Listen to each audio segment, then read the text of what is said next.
오늘은 로마서 9장 1절에서 13절까지 말씀으로 하나님은 실수가 없습니다 하는 제목으로 전하도록 하겠습니다. 여러분은 하나님께서 실수를 하실 수도 있다라고 생각하십니까? 사실 우리는 이 질문에 대한 답을 알고 있습니다. 하나님은 어떤 경우에도 실수가 없으신 분이십니다. 그러면 하나님은 우리가 100% 신뢰할 수 있는 그런 분이십니까? 우리는 이 질문에도 답을 알고 있습니다. 우리는 하나님을 100% 신뢰할 수 있습니다. 그러면 여러분은 하나님에 대한 주권을 100% 인정하십니까? 우리의 지적인 영역에서는 하나님의 주권을 100% 인정을 합니다. 하지만 실제 삶의 영역에서는 하나님을 온전히 신뢰하지 못하는 그런 때도 있습니다. 특히 고난이나 고통을 경험할 때 하나님이 왜 이런 일을 나에게 허락하시는지 우리는 알지 못할 때가 있습니다. 이런 생각을 하게 되는 것이 우리에게 하나님에 대한 지식이 부족해서가 아닙니다. 하나님을 의심해서도 아닙니다. 하나님을 주권하는 그 일에 나의 동의가 필요하다라고 하는 우리의 본성이 있기 때문입니다. 사도 바울은 로마서 8장까지 한 사람이 어떻게 하나님으로부터 의롭다 하심을 입을 수 있는지를 설명을 해왔습니다. 또 바로 앞에 로마서 8장 39절에서는 세상의 어떤 피조물도 우리를 그리스도 예수 안에 있는 하나님의 사랑에서 끊을 수 없다라고 담대히 선포하며 확신을 했습니다. 그런데 9장 1절과 2절, 3절에서는 어떻습니까? 갑자기 자기에게 큰 슬픔이 있으며 그 슬픔 때문에 마음 가운데 끊임없는 아픔이 있다라고 그렇게 말하고 있습니다. 바울을 큰 근심 가운데 빠지게 한 것은 무엇일까요? 끊임없이 바울에게 고통을 주고 있는 것은 과연 무엇일까? 오늘 사도 바울이 그렇게 힘들어하고 있는 것은 무엇이냐면 이방인들은 예수 그리스도를 믿어서 구원을 받고 있는데 정작 하나님의 택하신 민족인 이스라엘은 구원을 받지 못하고 있기 때문입니다. 즉 그리스도 밖에 있는 이스라엘 민족을 생각을 하면서 사도 바울은 그 마음 가운데 큰 고통을 여깁니다. 오늘 말씀에 나오는 이스라엘 백성들, 그 백성들은 하나님의 언약 백성입니다. 하나님이 아브라함을 부르실 때 땅의 모든 민족이 아브라함으로 말미암아 복을 받으리라 약속하셨습니다. 또한 이제 애굽에서부터 유브라데 강까지 하나님께서 땅을 주시겠다는 약속도 하셨고 후손에 대한 언약도 하셨습니다. 또한 아브라함의 후손이 하나님의 백성이 되고 하나님은 아브라함과 아브라함의 후손에 하나님이 되시겠다라고 약속도 하셨습니다. 오늘 이스라엘 민족들 어떤 민족입니까? 다른 어떤 민족이 가져보지 못한 하나님의 언약을 가진 그런 민족입니다. 그런데 하나님의 언약 백성이 되지 못했습니다. 하나님의 언약을 가지고 있으면서도 그 많은 축복과 그 많은 특권을 누리고 있음에도 불구하고 어떻다는 이야기입니까? 하나님의 언약 백성이 되지 못했다는 이야기입니다. 사도 바울은 그것이 너무나 마음 가운데 큰 고통으로 다가오고 있는 것입니다. 그렇다면 이스라엘 백성들이 하나님의 언약과 많은 축복과 특권을 받았음에도 불구하고 하나님의 언약 백성이 되지 못한 이유는 어디에 있는 것일까요? 언약을 가지고 있다고 해서 언약 백성이 되는 것이 아니기 때문입니다. 특별히 이스라엘 백성이 하나님의 언약 백성이 되기 위해서는 하나님께서 주신 그 언약을 믿는 믿음이 있어야 한다는 이야기입니다. 이방인들이 예수 그리스도를 믿는 그 믿음으로 구원을 얻은 것처럼 하나님의 언약에 대해서 믿는 믿음이 있어야 이스라엘도 하나님의 언약의 백성이 된다는 그런 말씀입니다. 다른 말로 이야기하게 되면 아무리 언약을 가진 언약 백성이라 불리는 이스라엘 민족이라 할지라도 믿음이 없이는 불가능하다는 말씀을 하고 있는 겁니다. 우리는 이런 이스라엘을 보면서 이런 질문을 해볼 수가 있습니다. 유대인들은 왜 예수 그리스도를 믿지 않는 것일까? 또한 그들이 예수 그리스도를 믿지 않는다면 구약에서 하나님께서 하셨던 그 많은 언약들, 구약들은 과연 어떻게 되는 것일까? 여러분은 여기에 대한 질문에 대한 답을 어떻게 하시겠습니까?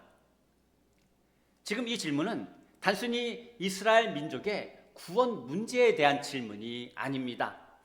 하나님의 영광이 걸려있는 그런 질문이고 또한 우리의 구원의 문제까지 걸려있는 그런 질문입니다. 왜냐하면 하나님께서 구약에서 말씀하신 그 언약들이 실패한 것이라면 우리는 신약에서 말씀하시는 그 말씀들을 온전히 신뢰할 수가 없고, 하나님의 언약이 하나님께서 약속하신 대로 유대인들 가운데 이루어지지 않는다면 우리의 구원에 대해서도 우리는 확신할 수가 없기 때문입니다.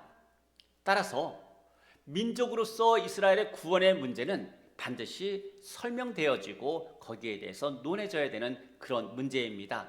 그래서 사도 바울은 9장부터 12장, 11장까지 이스라엘 민족의 구원에 대해서 이야기를 합니다. 왜냐하면 하나님의 신실하심과 우리의 구원의 문제까지 달려있는 그런 사안이기 때문입니다. 오늘 사도 바울은 1절에서 매우 강한 어조로 이야기를 합니다. 자신이 지금 말하는 것은 거짓이 아니며 또한 성령도 자기의 마음을 아신다라고 말씀합니다. 왜냐하면 이스라엘 민족의 구원 문제는 신학적인 문제가 아니라 우리의 구원이 걸린 실제적인 그런 문제이기 때문입니다. 바울은 어느 정도까지 이스라엘 민족에 대한 구원의 문제에 대해서 절실했을까요? 출애굽기 32장에 보게 되면 이스라엘이 금송아지를 만들어 놓고 자기들을 구원한 신이라고 이야기했을 때 모세가 하나님께 이렇게 말합니다.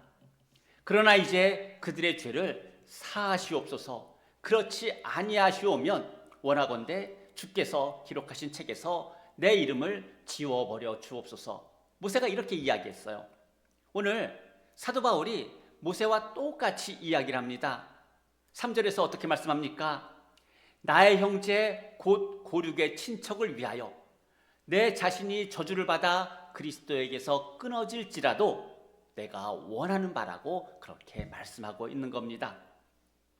육신적으로 동족인 이스라엘을 구원하는 그 일을, 그것을 하는 것이라면 내가 저주를 받아서라도 그리스도에게서 끊어질지라도 나는 그것을 원한다고 사도 바울은 고백을 하고 있습니다.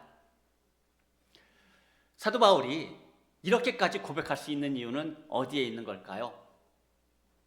그리스도 밖에 있는 이스라엘의 구원을 간절히 원하기 때문이기도 하지만 사도 바울은 하나님은 절대 실수가 없으신 분이라고 하는 것을 확신하기 때문입니다. 여러분도 사도 바울처럼 하나님께서 실수가 없으시다라고 하는 것을 확신하십니까? 오늘 사도 바울처럼 내가 그리스도에게서 끊어지는 한이 있더라도 구원받기 원하는 그런 사람이 여러분들 가운데 있습니까? 사실 구원은 오직 예수 그리스도뿐이라고 말을 하지만 우리는 이 말을 들을 때, 이 말씀을 들을 때 아직 구원받지 못한 사람들을 생각하며 우리의 마음 가운데 고통이 있어야 합니다.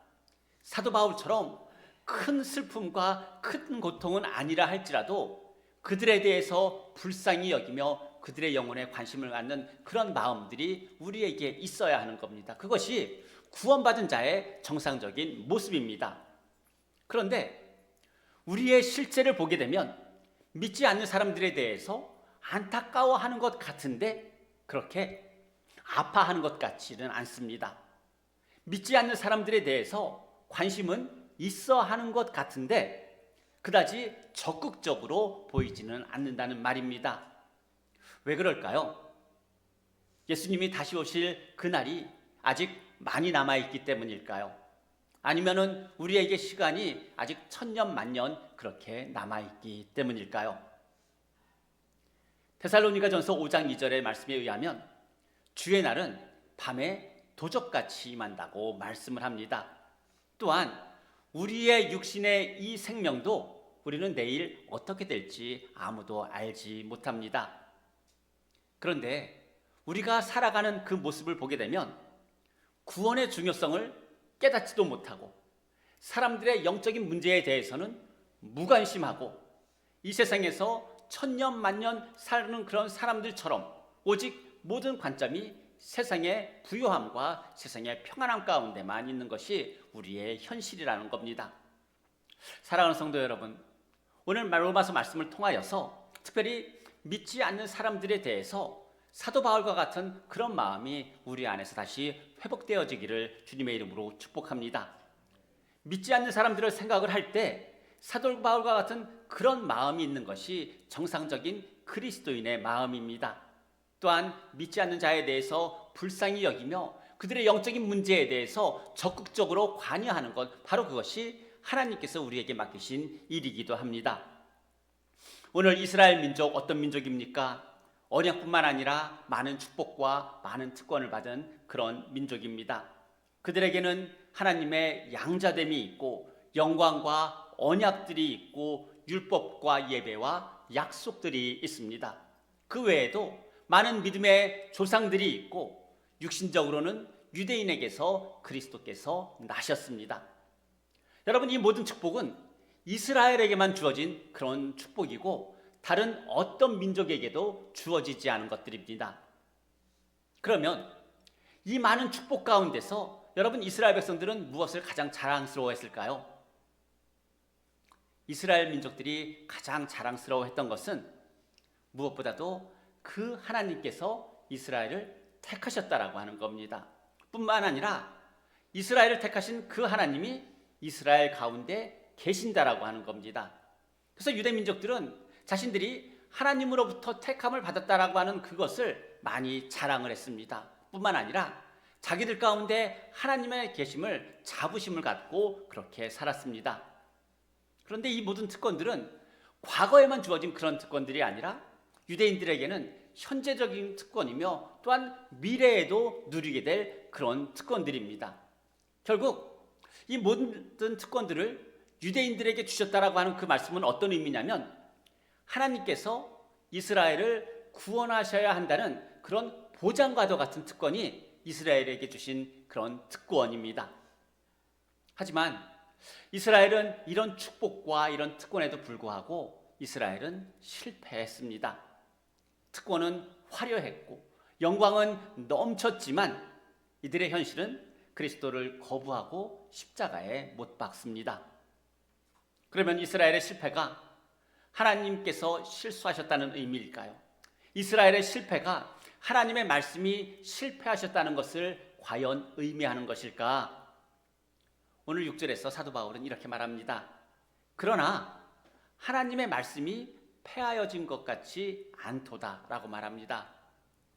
무슨 말입니까? 사람들이 하나님의 말씀에 대해서 어떻게 받아들이고 어떻게 처리하든 하나님의 약속의 말씀이 실패한 것이 아니다는 말씀입니다. 하나님은 모든 언약에 대해서 신실하시며 실수가 없으신 하나님이라고 말하고 있는 겁니다. 그러면 이스라엘 민족이 이제 구원을 받지 못했는데 사도 바울이 이렇게 말하는 이유는 무엇일까요?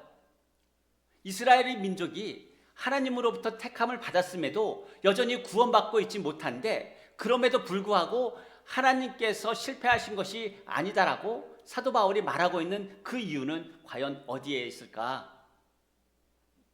사도 바울은 여기서 하나님에게서 난 그들이 이스라엘이 아니라고 말하고 있어요. 뭐냐면 지금 사도 바울은 하나님께서 이스라엘을 택하신 그 기초가 무엇인지에 대해서 우리에게 설명을 하는데 그 기초는 뭐냐면 혈통에서 난 것이 아니라 즉 이스라엘에게서 난 것이 아니다라고 말씀하고 있는 겁니다. 무슨 말이냐면 이스라엘 안에 또 다른 참된 이스라엘이 있다는 그런 말씀입니다. 겉으로 볼 때는 이스라엘 사람 같지만 믿지 않는 이스라엘 사람들이 많다는 이야기입니다. 사도 바울은 로마서 2장에서 혈통으로부터 난 사람들과 또한 영적인 자녀에 대한 차이점을 이미 우리에게 말했습니다. 어떤 차이냐면 할례받은 자가 율법을 어기게 되면 할례받지 않은 자가 된다고 이야기를 했습니다. 또한 할례받지 않은 사람이 율법을 지키면 할례받지 않았어도 할례 받은 자와 동등하게 여겨진다라고 말씀을 했습니다. 그리고 겉모양이 유대인이라고 해서 유대인이 아니며 겉모양으로 할례를 받았다고 해서 할례 받은 것이 아니라 속사람이 유대인이어야 참된 유대인이며 마음에 받은 할례가 참 할례라고 사도 바울은 이미 우리에게 말씀을 했습니다. 오늘 사도 바울은 특별히 이삭과 야곱 두 사람의 예를 들어서 우리에게 설명을 합니다. 우리가 알고 있는 것처럼 아브라함에게는 두 명의 육신적인 아들이 있습니다.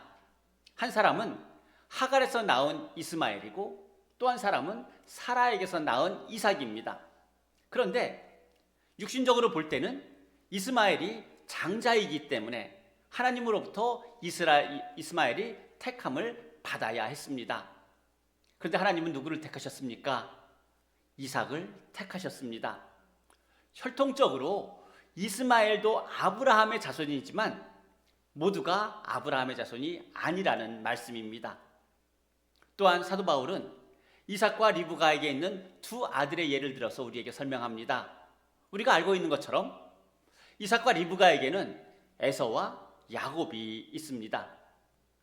이 에서와 야곱은 아버지와 어머니가 같습니다.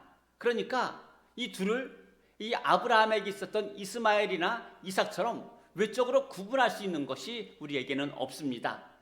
그런데 하나님은 이 에서와 이삭이 리브가의 태중에 있을 때 하나님께서 야곱을 택하십니다. 에서가 첫째 아들이었기 때문에 선택받아야 하지만 하나님은 에서를 선택하지 않으시고 야곱을 택하셨습니다. 이 말은 하나님의 선택은 우리의 어떤 성품이나 우리의 어떤 행동에 근거한 것이 아니라고 하는 말씀입니다. 결국 이 두 가지 예에서 우리에게 보여주는 것은 이스라엘 안에 참된 이스라엘이 있다는 이야기입니다. 그리스도인이라고 말하는 사람들 중에서도 그 안에 참된 그리스도인이 있음을 우리에게 함께 시사해 주고 있습니다. 그러면 이스라엘 안에 있는 이스라엘은 어떤 사람들일까요?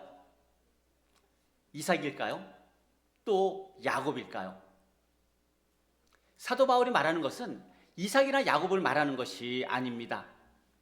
사도 바울이 지금 말하고 있는 것은 뭐냐면은 이삭도 아니고 야곱도 아니고 하나님께로부터 택함을 받은 자가 바로 이제 그 혈통적으로 유대인이 아니라 이제 민족적으로 유대인이 아니라 영적으로 하나님의 자녀라고 하는 것을 우리에게 가르쳐 주고 있습니다.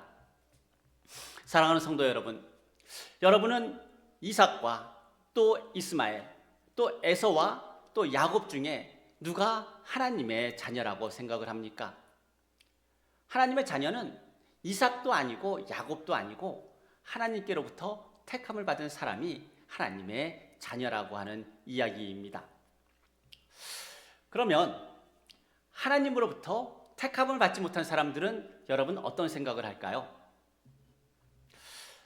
억울한 그런 생각을 하지 않겠습니까? 나도 혈통적으로 아브라함의 자손인데 여러분 당연히 억울하게 생각할 겁니다. 왜냐하면 우리가 하나님의 그 주권됨에 익숙하지가 않기 때문이에요. 내가 육신적으로 장자라서가 아니라 내가 하나님의 그 주권됨에 대해서 익숙하지 않다 보니까 우리는 내가 마음의 동의가 일어나지 않게 되면 하나님의 주권에 온전히 순종하지 않습니다. 우리가 생각하는 하나님의 주권, 그것은 어떤 겁니까? 내 뜻과 통할 때 하나님의 주권이 우리 가운데 인정되어집니다.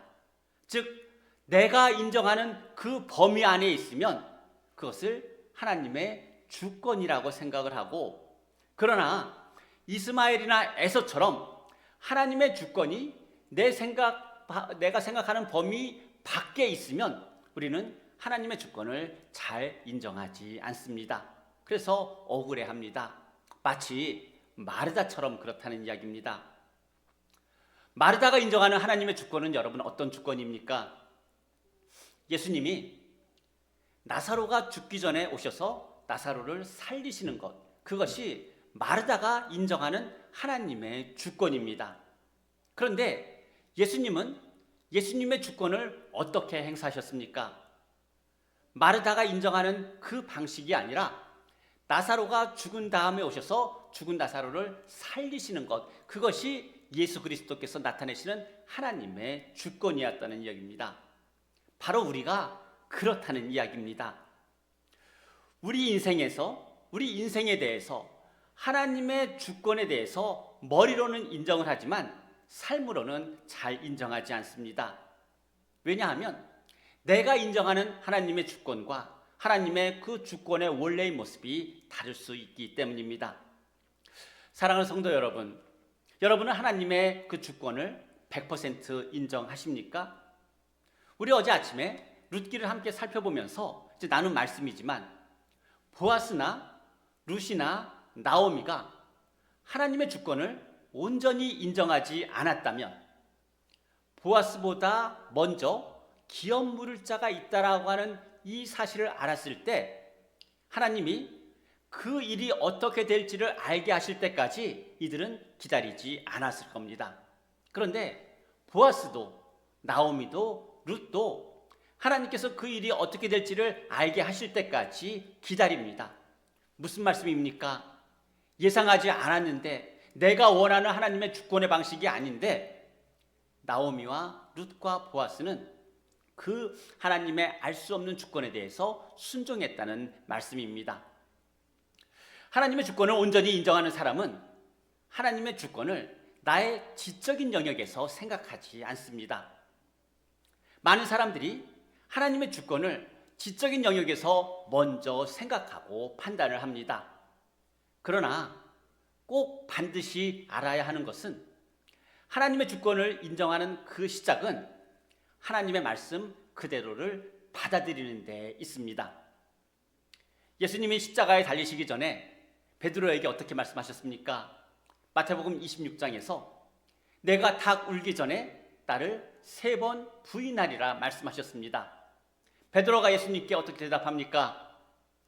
내가 주와 함께 죽을지언정 주를 부인하지 않겠습니다. 이렇게 말합니다.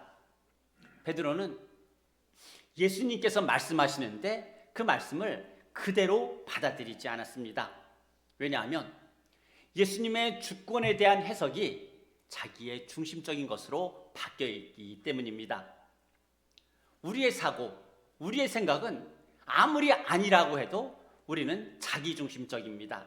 늘 내가 중심이 되는 그런 사고방식을 갖고 살고 있습니다. 그래서 하나님의 주권을 온전히 인정한다라고 하는 것은 무엇이냐면 결국은 내가 내 중심으로 생각하는 모든 것들을 내려놓는다는 그런 의미를 갖고 있습니다. 하나님의 주권에 대해서 우리가 가지고 있는 문제는 무엇이냐면 우리의 문제는 결국 내 마음의 동의가 되지 않으면 하나님의 주권을 온전히 인정하지 않으려고 한다는 것입니다. 사랑하는 성도 여러분, 여러분은 하나님이 실수가 없으신 분이라고 하는 것을 믿으십니까? 믿으신다면 하나님의 권위, 예수 그리스도의 권위, 하나님의 말씀의 권위 앞에 순종하게 되시기를 바랍니다. 하나님의 주권을 100% 인정하는 것은 우리의 머리로 하는 것이 아닙니다. 어떻게 하느냐? 이해할 수 없지만 순종하라 하는 것이 바로 하나님의 주권에 인정하는 모든 성도들의 모습이다라고 하는 겁니다. 왜냐하면 하나님께 택함받을 자격이 없는 우리를 하나님께서 택하여 주셨기 때문입니다. 사랑하는 성도 여러분, 그래서 오늘 말씀을 묵상을 하면서 우리 함께 발견해 가기를 원하는 것이 무엇이냐면 우리가 항상 눈에 보이는 것을 따라서 그렇게 행동하는데 성경 말씀대로 믿음을 따라서 행동하는 그런 저와 여러분 되시기를 주님의 이름으로 축복합니다. 하나님의 하나님 되심을 인정하는 것, 그것은 우리가 판단하는 것이 아니라 우리가 생각하는 것이 아니라 주께서 말씀하시는 것을 그대로 받아들이는 것이며 우리의 머리로 이해할 수 없다 할지라도 하나님께서 말씀하셨기에 하나님의 권위와 예수 그리스도의 권위와 하나님의 말씀의 권위 앞에 순종하는 것, 바로 그것이 하나님은 실수가 없으시다는 것을 믿는 하나님의 자녀의 참된 모습인 줄로 믿습니다. 우리의 삶에 참 많은 알 수 없는 일들이 일어납니다. 그 가운데 하나님께서 여러 번 성경을 통하여서 말씀하신 것처럼 순종이 제사보다 낫다라고 하는 그런 말씀처럼 오직 순종만이 하나님의 주권을 인정하는 우리의 모습인 것을 기억을 하면서 알 수 없는 그런 일들, 이해할 수 없는 그런 일들 가운데서도 오직 하나님께 순종하며 살아가는 저와 여러분 되시기를 주님의 이름으로 축복합니다. 기도하겠습니다. 사랑이 많으신 하나님 아버지, 지금까지 하나님의 주권을 인정한다고 하면서 하나님의 주권에 대해 자기 중심적으로 생각했고 우리의 동의가 있을 때만 하나님의 주권을 인정하며 그렇게 살았습니다. 하나님께 택함 받을 자격이 없음에도 선택받을 자격이 있는 사람처럼 하나님의 자리를 차지하며 살았습니다. 하나님의 권위, 예수 그리스도의 권위, 말씀의 권위보다 내 생각이 먼저였고 믿지 않는 사람들을 보며 아파하기보다 오히려 세상의 부하들을 따라 살았습니다. 저희를 불쌍히 여겨주시고 이제 사도 바울처럼 믿지 않는 사람들에 대한 고통과 슬픔을 함께 나누는 사람들로 살아가게 하여 주시며 무엇보다도 어떤 상황 가운데서도 믿음 흔들리지 않고 하나님의 말씀과 권위 앞에 순종하는 하나님의 자녀로 살아가게 하여 주옵소서. 감사드리며 예수님의 이름으로 기도드립니다. 아멘.